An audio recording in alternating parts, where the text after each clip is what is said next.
Hello, just 1 second. There we go.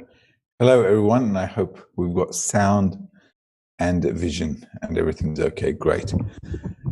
So another Tuesday lesson together, and we're going to carry on with the same article that we did last week, which is the meaning of birth and conception. And we're going to carry on today with the subheading,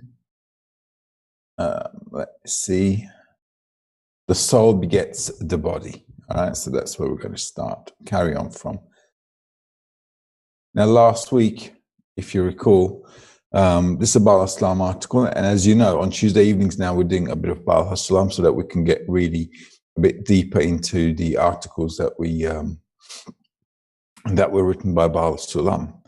So this is now quite a bit of a deep article, and it is beyond the scope of beginners. So if you're a beginner, and if you just happen to find us on YouTube, and if you'd like to study the wisdom of Kabbalah according to the structure that B'nai Baruch is studying, you're more than welcome to join us at our education center called CABU, where you can actually learn from scratch. Okay, so let's carry on with this article, and let's see what Baal HaSulam is trying to tell us. The soul begets the body, conception and growth. So obviously when we're talking about conception and birth here in this article, we're talking about how a person actually develops a soul. All right. So a lot of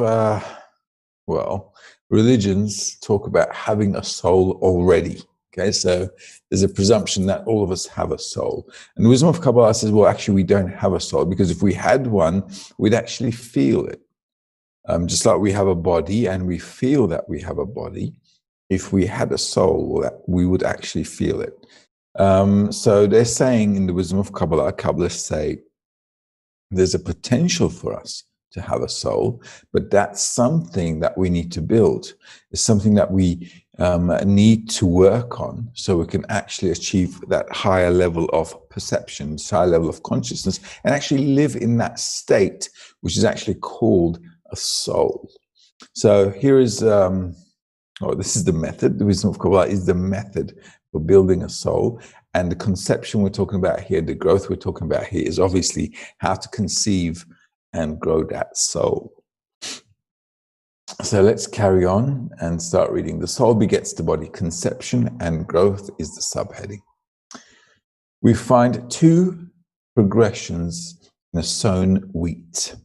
One, from the time it's placed in the ground, when it begins to strip itself of its form, this is regarded as begetting, until it becomes naught, meaning the substance of negation of its progenitor's form, and the actual becomes potential. Until then, it is regarded as conception, extending from the progression from above downward. And two, when it comes to the final point, the growth begins. This is the progression from below upward until it contains the level of its progenitor. So he's given us here a wheat example, and how from one wheat we can grow others. Here the wheat has to completely disintegrate, has to rot completely for that inner force to start and regenerate something new. This is exactly what we need to do as well. If we want to progress forward, the previous state must go completely. So this is how we can actually give birth to ourselves all the time at a new level. So giving birth or being born in spirituality is not a one-time thing. It is an ongoing thing until you complete the whole process and build the structure of the soul completely. And the next subheading is general and particular are the same. All right, so this is an important concept if we want to build our soul. The general and particular are as identical as two drops in a pond.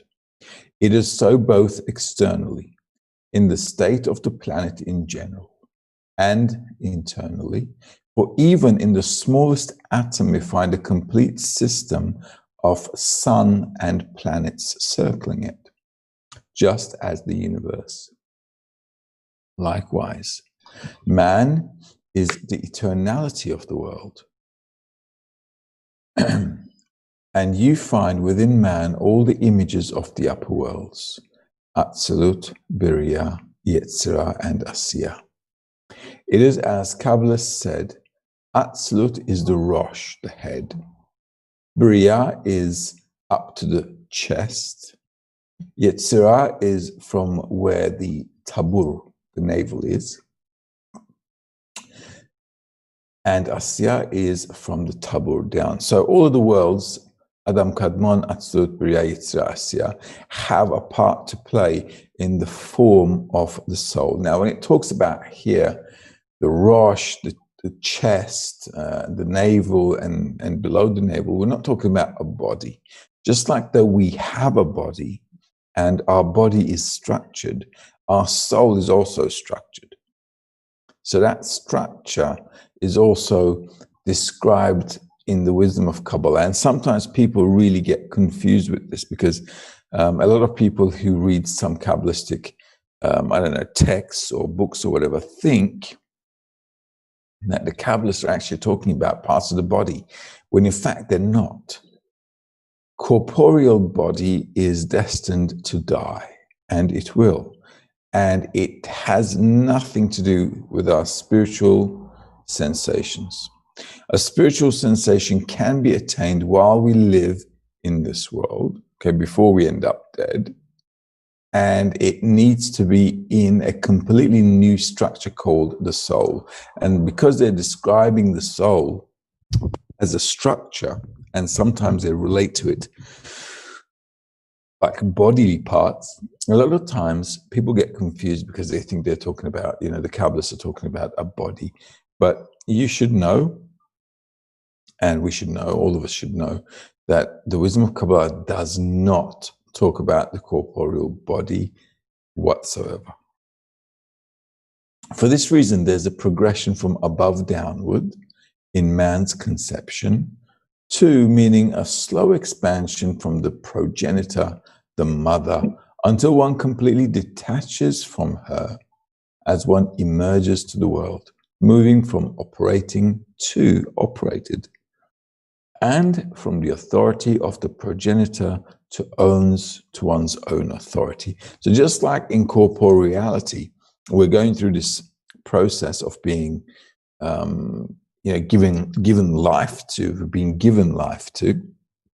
What happens here is also a person in spirituality is also being given that potential so that he can actually give birth and grow from below upwards. So our creation, the way the whole of reality is created and us within reality, is a process that we've learned previously in previous lectures. You'll probably remember in the first few semesters when we were learning the fundamentals, is a development from above down. And now we're in this corporeal level of existence. And here, if we want to give ourselves spiritual birth, this is a process that we need to do from this level in order to rise back up. And as you know, for us to do that, we need something called the dot or the point in the heart. All right.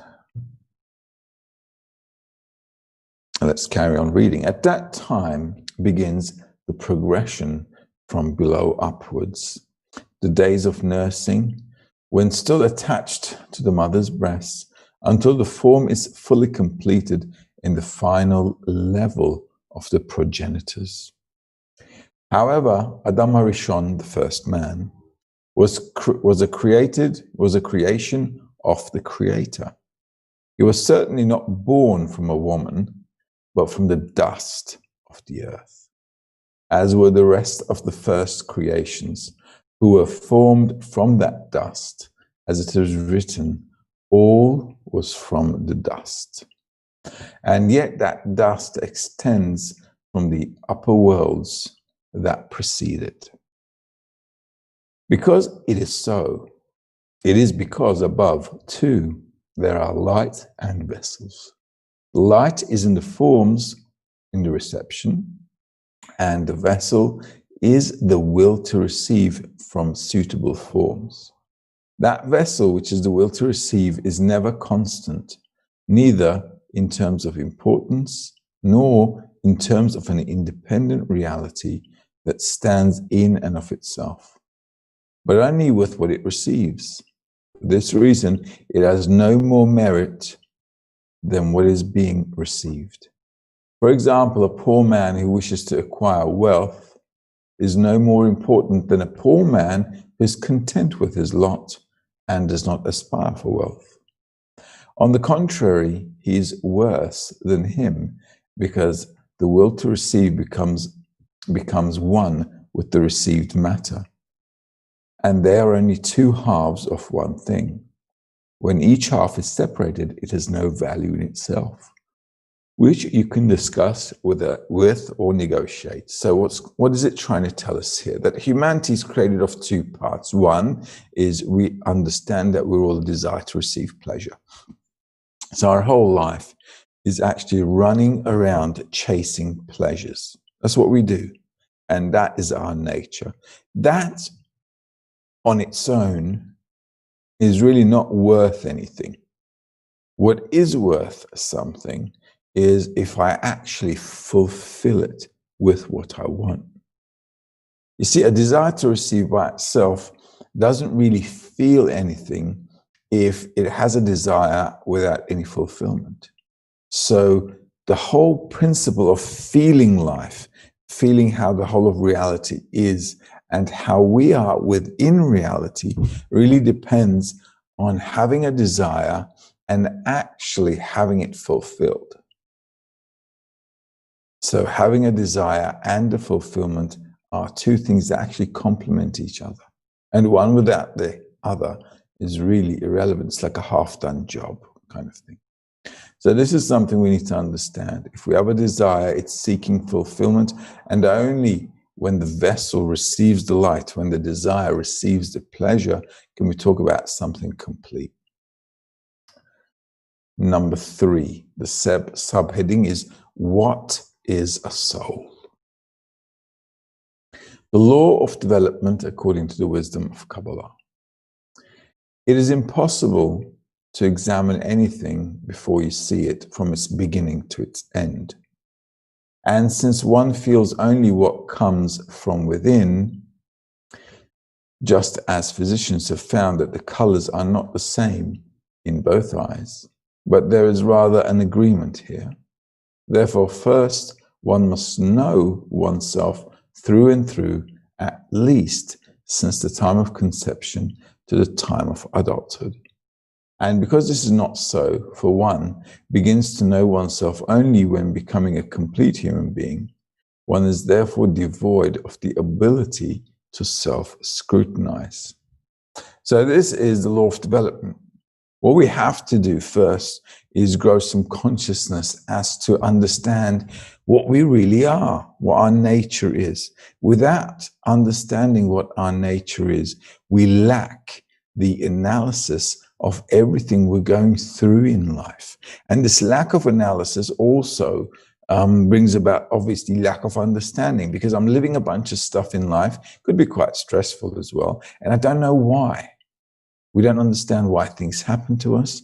We don't understand, the cause and consequences of events, and we don't understand why certain things happen to us. So we're going around living our day-to-day lives thinking, why me, why me, why me?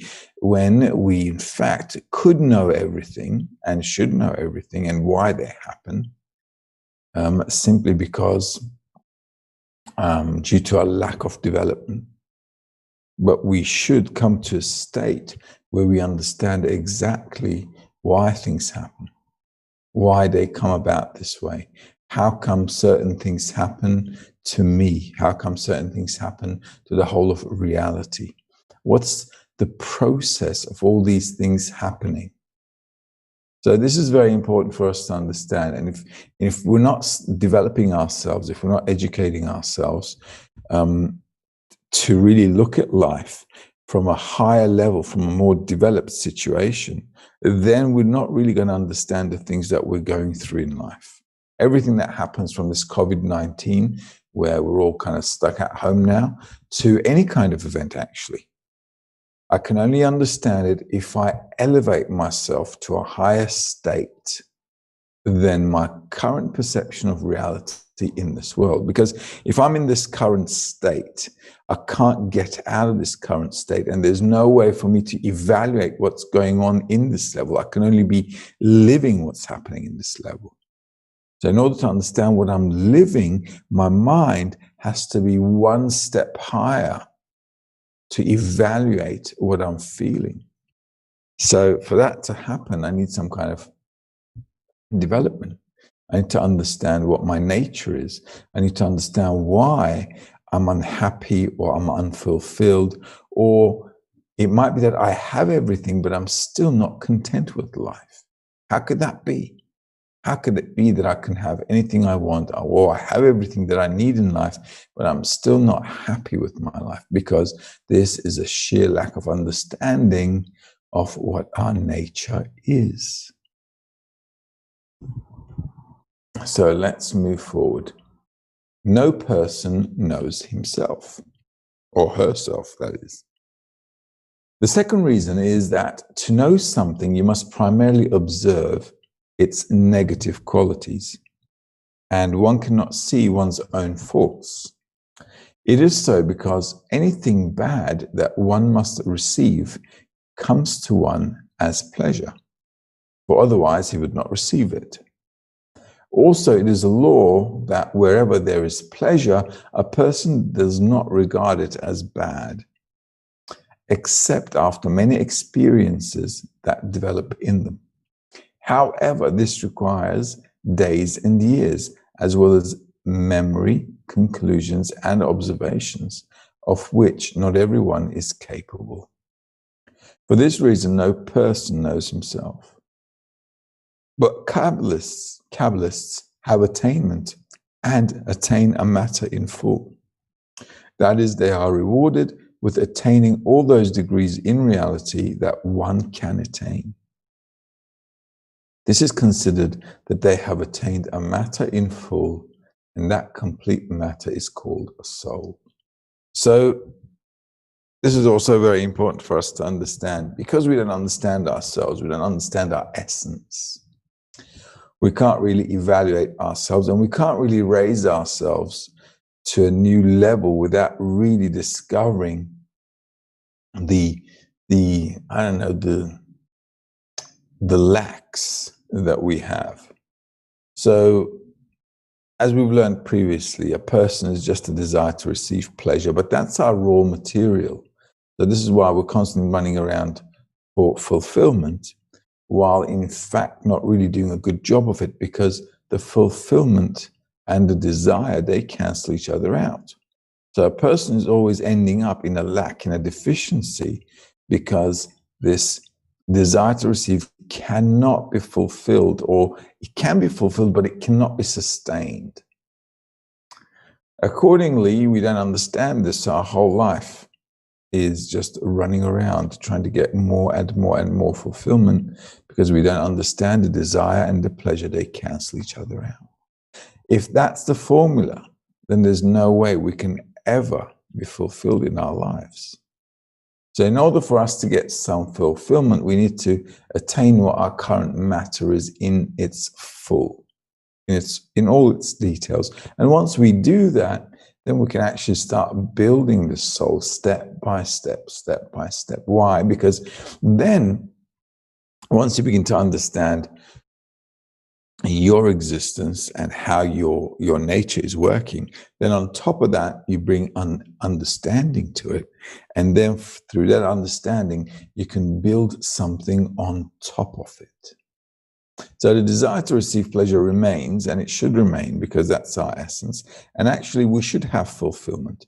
The reason we run around for fulfillment all our life is because that is the purpose of life. But the reason we don't get fulfilled is because we don't know how to fulfill that desire properly.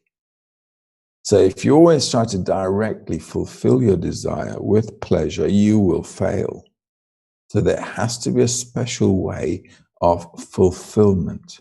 That special fulfillment cannot be attained in our current perception or existence, but it can be attained in a higher level of perception. And that higher level of perception is called attainment, which is also called a soul. All right, so I don't think there are any questions at the moment.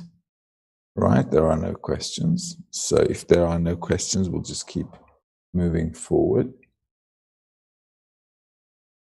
The soul is the possession of Adam Harishon. Now, we learned about Adam Harishon before. Okay, so let's do this. We've learned about Adam Harishon before when we were studying previous articles and the fundamentals course. So the concept here is that the whole of reality is a structure called Adam Harishon. Adam Harishon is called the first man, but you need to think of him as like a system. Just like in a few paragraphs above, it talked about a drop of water is the same as the whole lake because their properties are the same. So a drop of water from the lake is the same thing or has the same properties as the whole of the lake. So humanity as well, also one person within him or herself has the ability to really contain the whole of reality.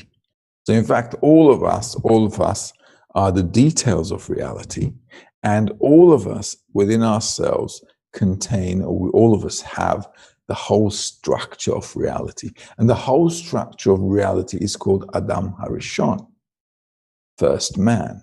So first man isn't like some biblical fantasy or some Hollywood movie where you make a story out of him, but this is a structure, a system that we live in.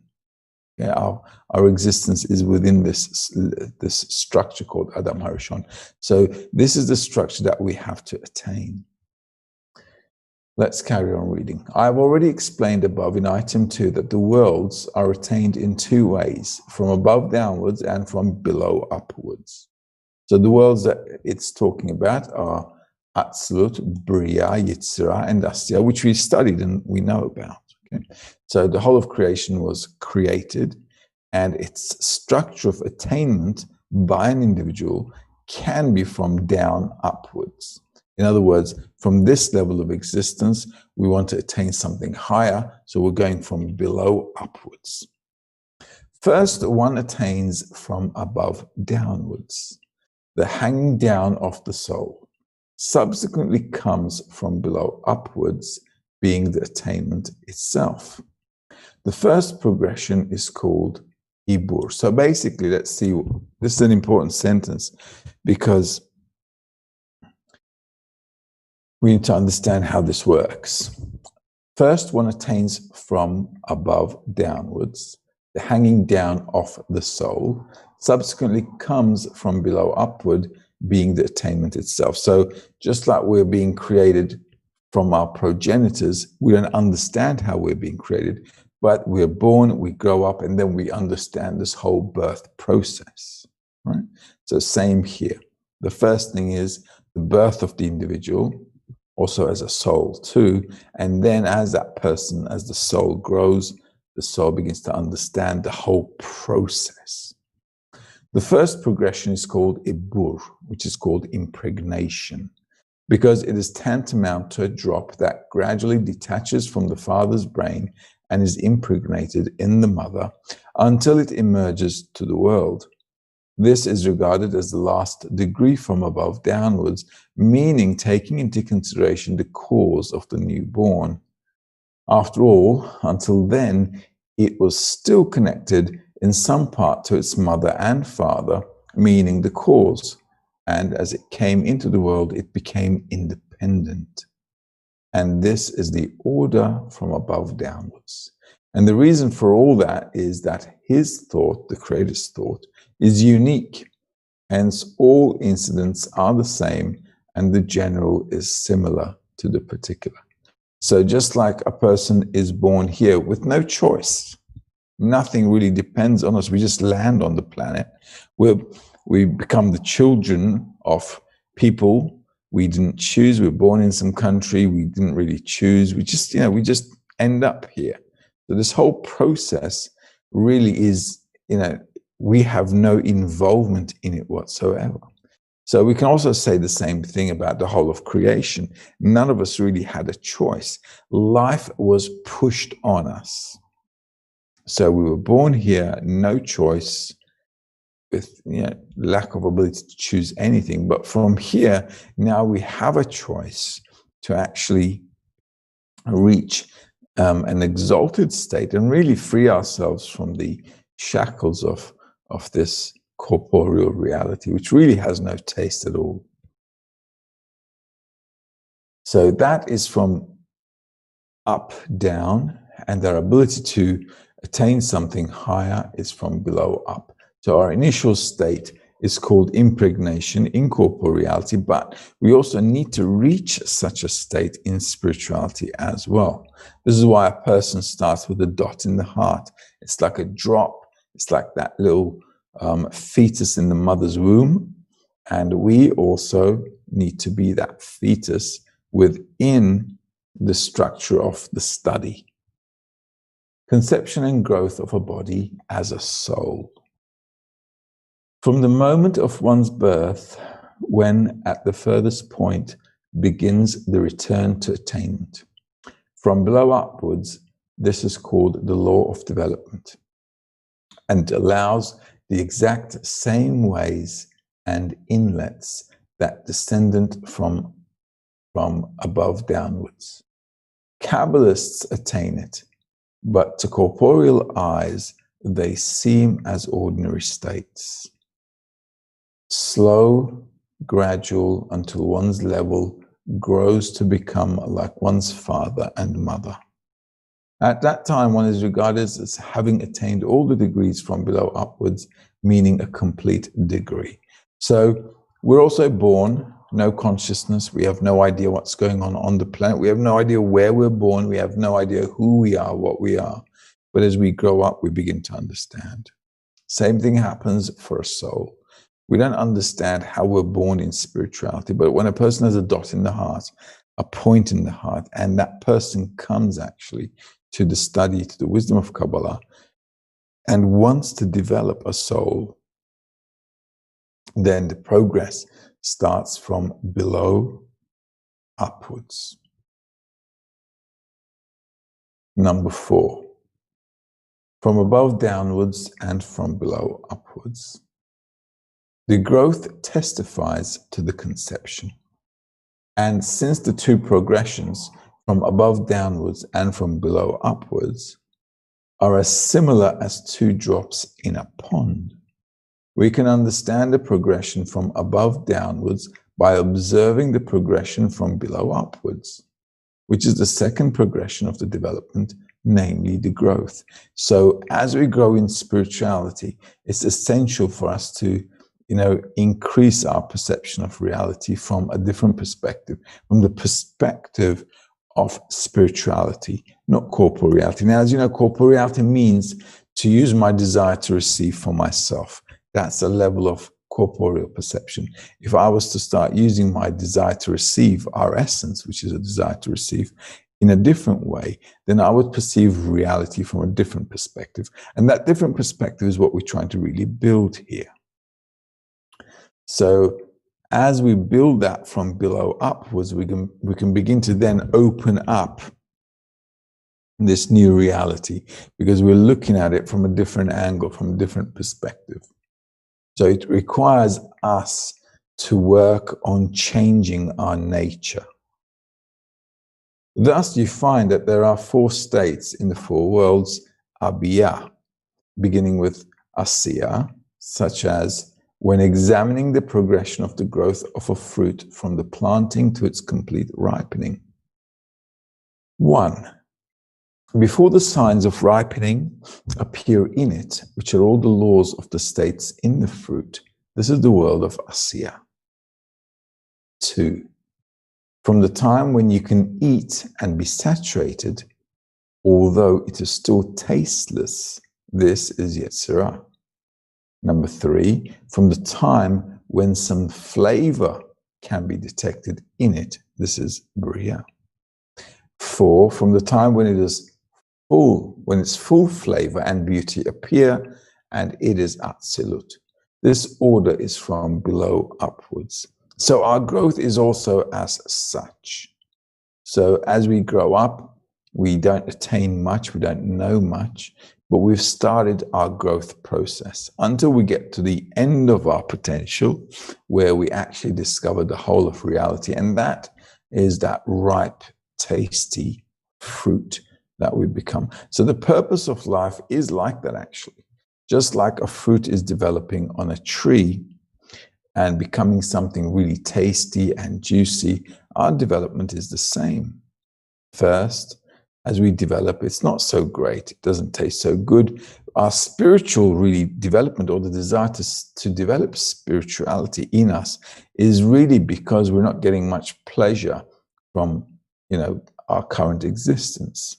So as we develop spirituality inside of us, that development doesn't have much of a taste. In fact, it tastes bad. It's like a raw fruit. It doesn't taste good. It's just like raw. In fact, could even be poisonous to the body if you eat raw fruit, when it's not ripe.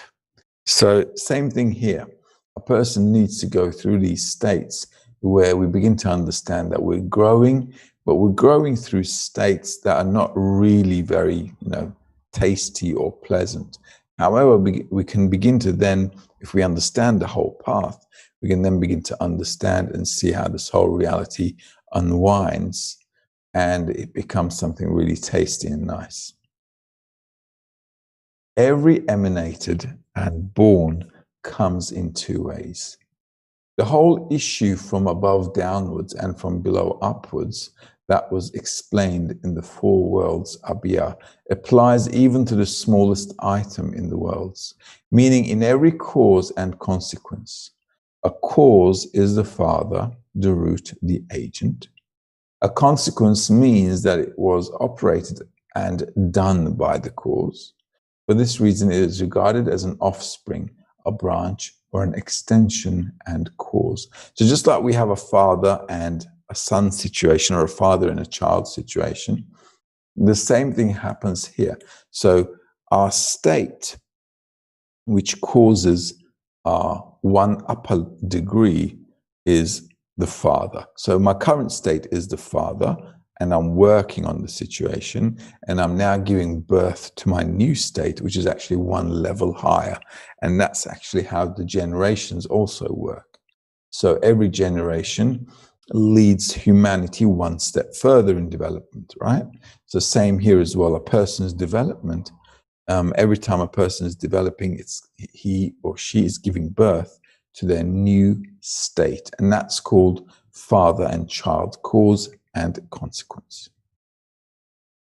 The meaning of these 2 progressions is understood in the particular just as in the general.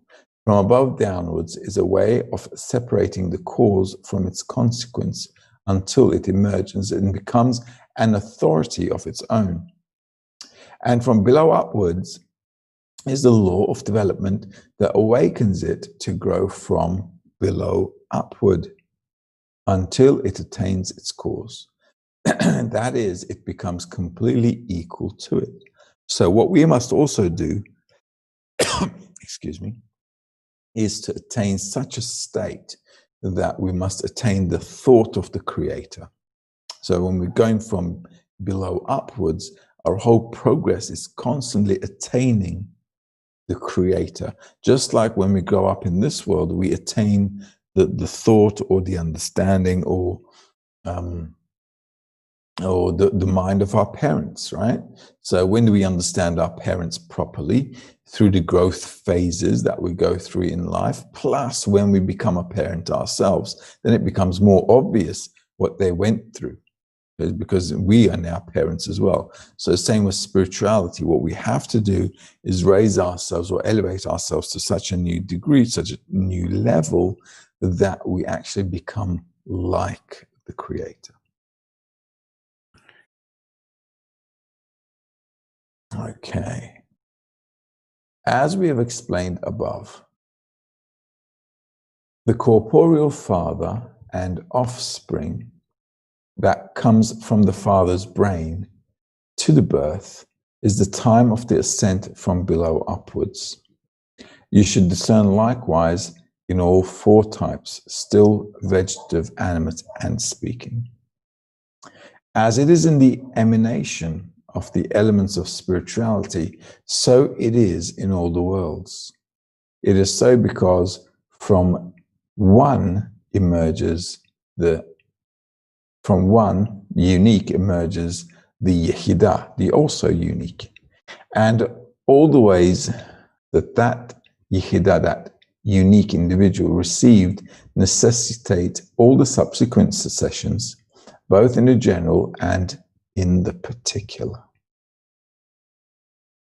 All right. So this is until 5. And do we have any questions? Yes, we do. Okay. Let's see who we've got. We've got David asking a question. Can I do anything if my 10 doesn't want to attend the daily lessons? They say we're not ready yet. We're not yet ready. Well, if they feel they're not ready yet, you need to attend yourself. But you should have in your country, every country has a coordinator. So in Bnei Baruch, you should have a coordinator that should be able to put you inside a specific 10 where you can actually study. So there are some groups that don't have a lot of people in them. So sometimes they join. So for example, Hungary and Poland, they join together.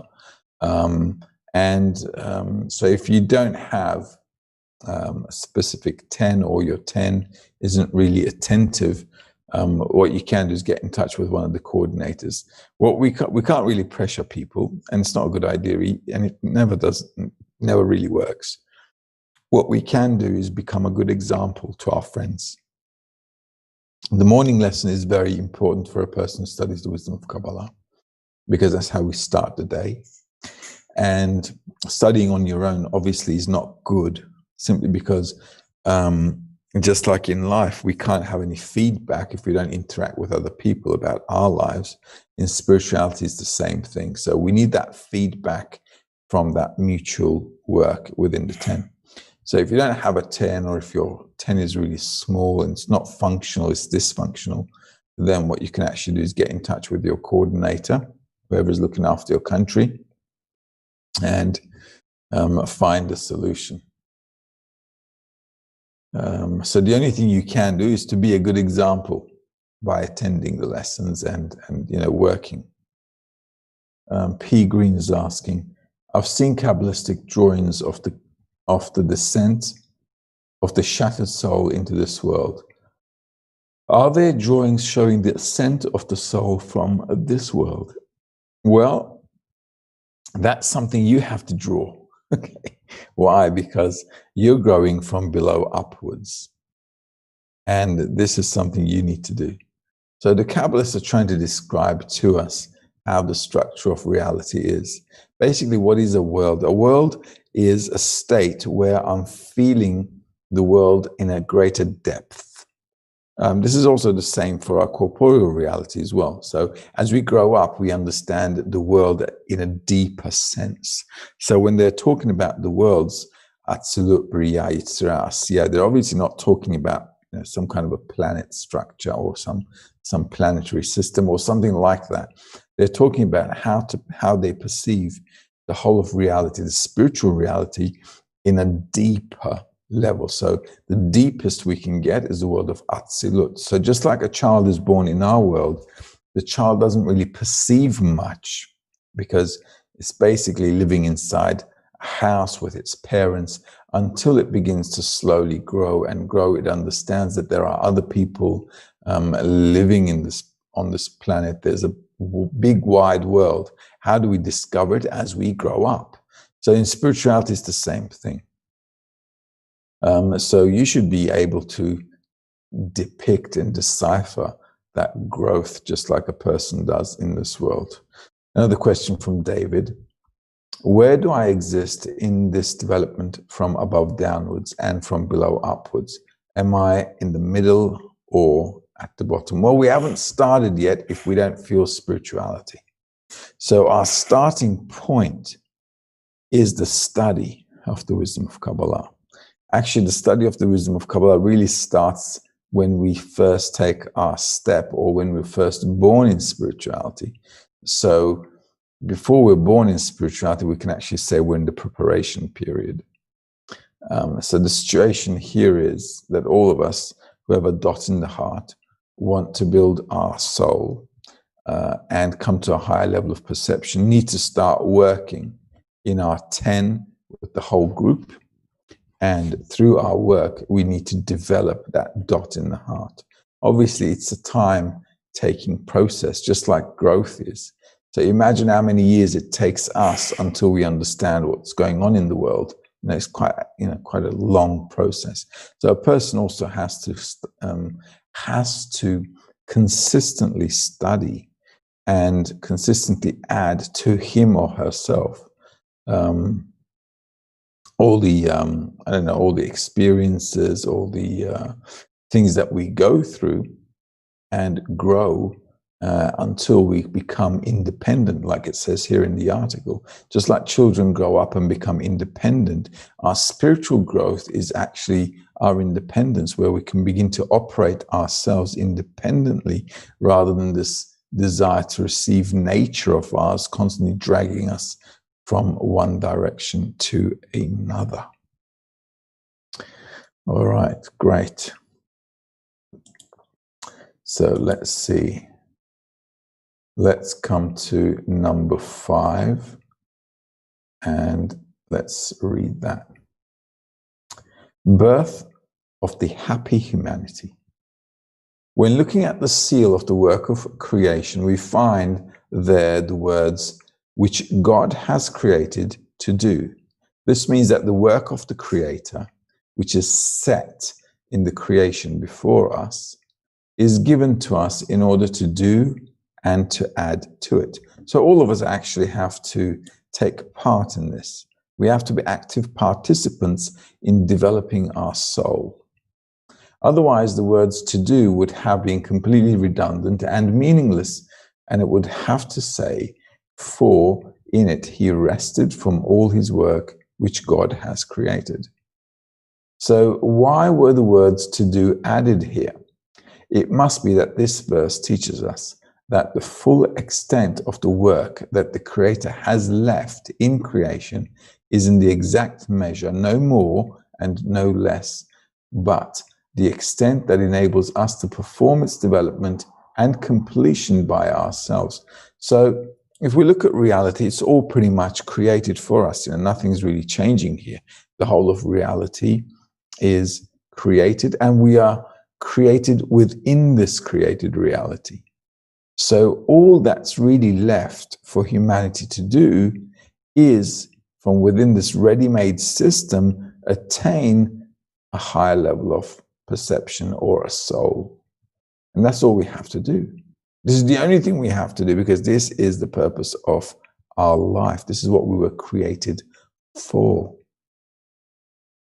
Okay. In truth, our entire development in creation is but emulation of it. All the flavors and beauty of colors that we innovate and devise are but emulation of the tasteful colors that we find in colors. And likewise, from where does the carpenter know about making a four-legged table, if not by emulating the work of the Creator, who has made creations that stand on 4 legs? Or from where would he know about combining 2 pieces of wood, if not by emulating the organs of the body which are joined together? So he went and built it he went and built in the wood accordingly. People observe and study reality set before us in perfect reason and beauty. Afterwards, when they understand it, they emulate and do likewise. Subsequently, that example becomes a basis for another example, until man has created a handsome world full of inventions. By looking at creation, planes were built with things similar to birds. A radio was built to receive sound waves like the ears. In short, all of our successes are presented before us in creation and in reality as is. And all we need is to emulate it and do. So as you can see, life is already showing us here that everything we've developed, everything we've done, all our progression, all our development is already from what we have discovered in nature. So what we have to just do is add to our existence our next level of development, the next level of humanity, by observing nature, which are actually the laws of nature. Just like we observed the laws of nature and developed everything, technology, all these gadgets and everything, now we should also be observing nature to develop a higher level of humanity. Because as you also can see in the 21st century, we can't really carry on living the way we're living. It's just not possible. We're destroying the world completely. Our ocean has become an ocean of plastic.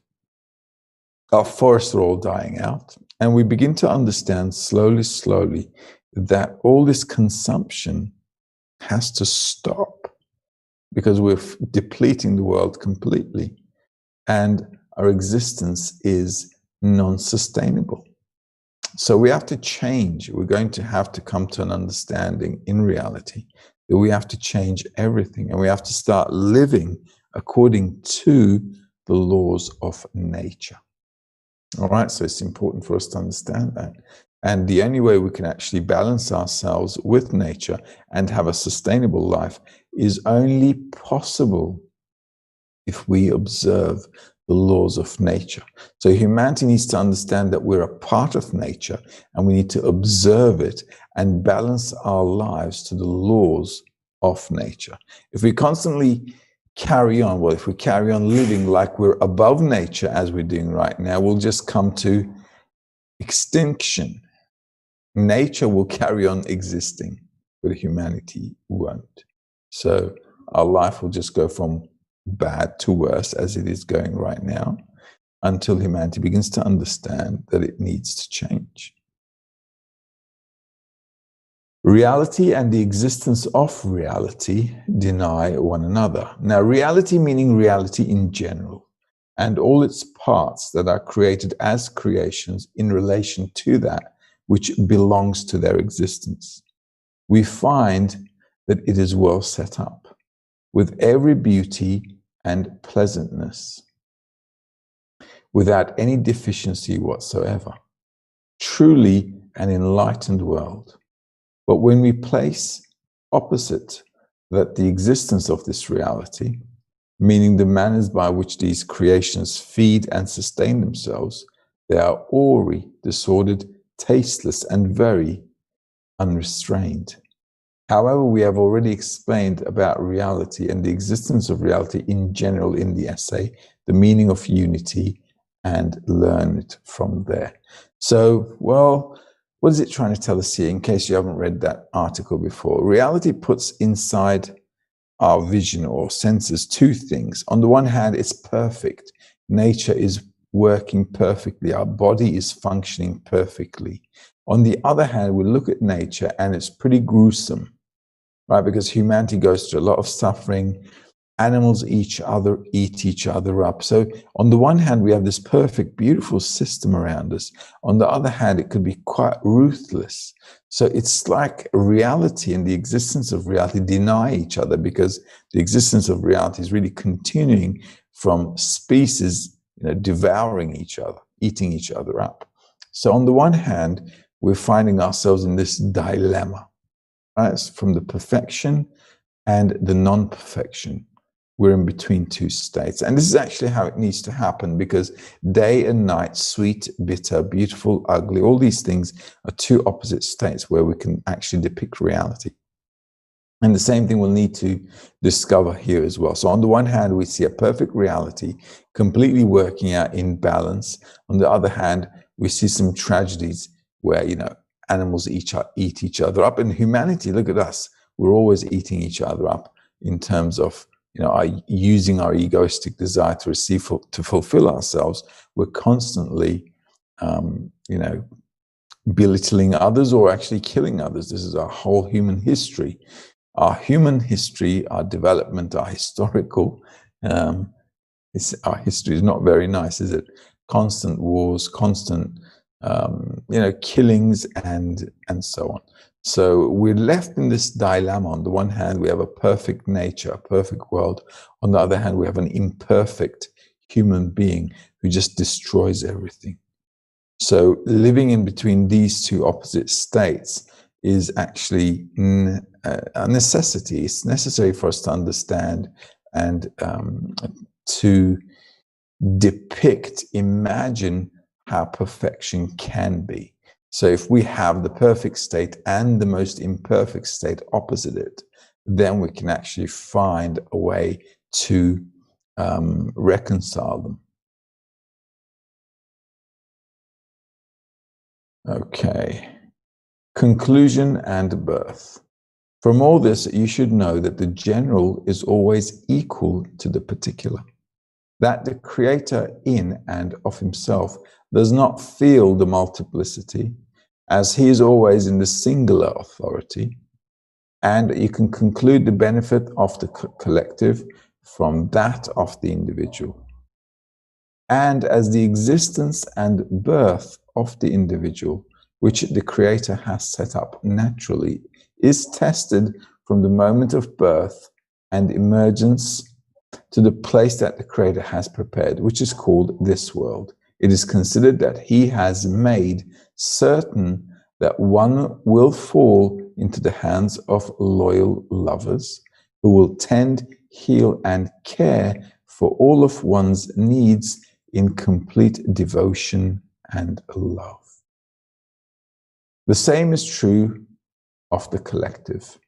If it wishes to be born and emerge to the world corrected for the whole collective, it is necessary to see that this general child falls into the hands of loyal parents who will love it just as devotedly as with a father and mother, meaning through the commandment of love of others. This is similar to the preparation for the giving of the Torah. However, here we will engage only in the human species and see how much of the pleasantness and good the work of the Creator sets up concerning one's existence to keep one until one is worthy of being called upon in the shape of working human. And when we take the order of one's own existence, how much of the loathed and terrible is in it. Wherever one turns, one condemns, and one's every existence is built on the ruin of one's neighbor. So let's just summarize this. In short, when we're born, we're given to loving parents. Otherwise, we'd not really exist. So generally, we have parents, generally, okay, if we look at reality, parents take care of their children in a loving way. It's our natural instinctive state. And this is how generations continue. But as we grow up, this loving environment, this loving world, even others also love us, right? All grown-ups have a tendency to like children, to love children. If something happens, if somebody else's child falls on the street, we go and help them out. Why? Society looks after them. But as they grow up, what happens? Our ego is also growing up. So from this loving environment that we're really first born into, something really opposite turns out. We become more egoistic. We want to fulfill ourselves with our desires. And what we do is actually use our egoistic desires in order to fulfill ourselves by ruining others. It's like I said a minute ago. So our complete human history is nothing but wars and bloodshed of people trying to fulfill their desire to receive. That's it. And the same thing happens in our individual life as well. And these are two opposite states. So we are born in a loving environment and we grow up in that environment. And as we grow up, we become more and more egoistic, and that egoism begins to ruin everything. This is the same for the individual and the society. So the society has to uphold this principle of caring for children as society, as we grow up as well. So just like we're cared for by everyone when we're children, we should all be caring for each other as we grow up.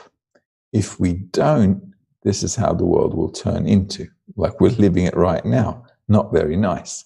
But as we grow, if we all understand that caring for each other needs to be constant from our birth until our death, then everybody can care for each other, and that would actually make the perfect world.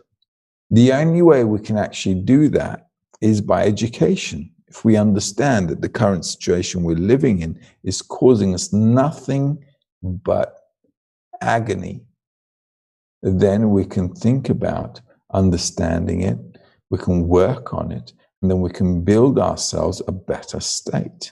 This is why humanity's development is always coming from suffering. So the next level of human development will also come from suffering, but how much suffering can we take? So this is why Kabbalists are saying, listen, there's no need to go through suffering in life.